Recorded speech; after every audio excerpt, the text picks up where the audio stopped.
Aquestes 3 xemeneies que encara es conserven aquí al paral·lel número 49 tenen un enllaç amb tota la ciutat, perquè per un costat Barcelona ha volgut conservar les icones d'una època fabril molt rellevant en la nostra història, i per l'altra tenen la història particular de recordar una fàbrica, la canadiense, ara li diem la canadenca, que es va produir, on es va produir una vaga que realment va ser transcendent.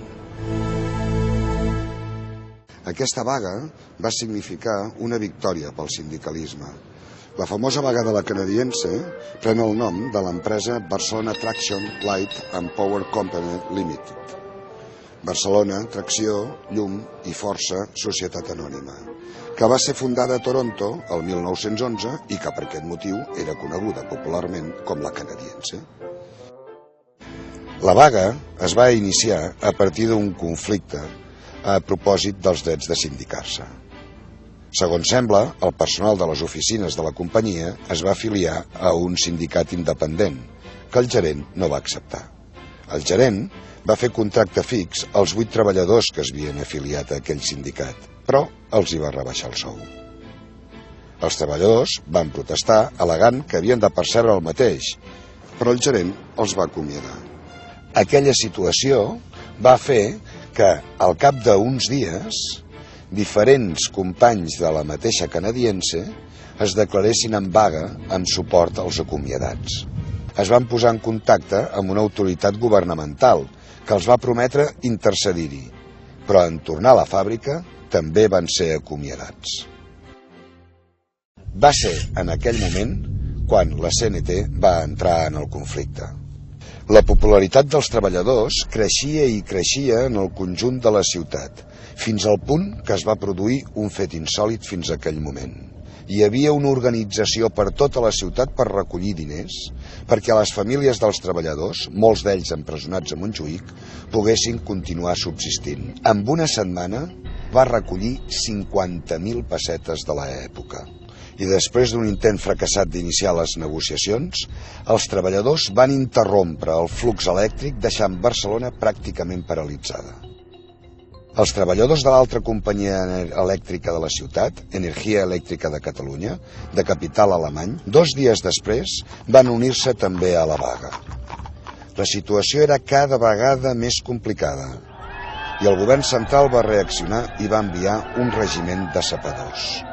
Al cap d'uns dies, els treballadors de les companyies d'aigua i de gas també es van unir a la vaga i la CNT va aconseguir una cosa insòlita fins a aquell moment, imposar el que se li va anomenar la censura roja, és a dir, que els treballadors sindicats de les impremtes van impedir que es publiqués els bans militars en què es demanaven a la població que es tornés a la feina.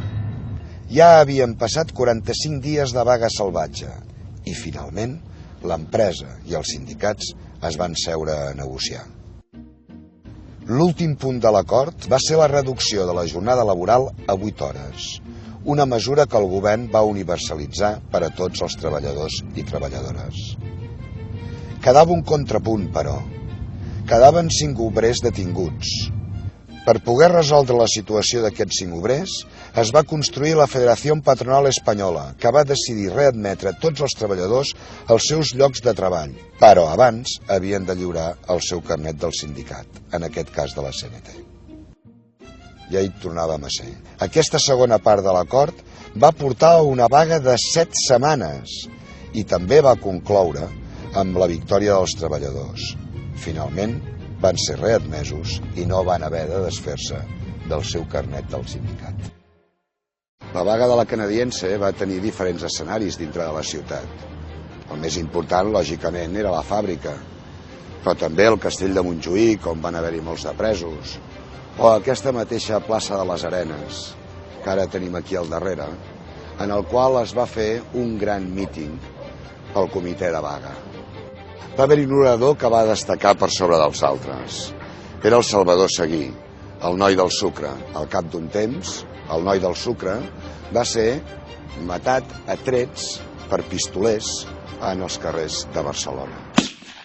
De la vaga de la canadiense, de la canadenca, dura i amb tensió, passarem a un aspecte més lúdic i un aspecte més divertit.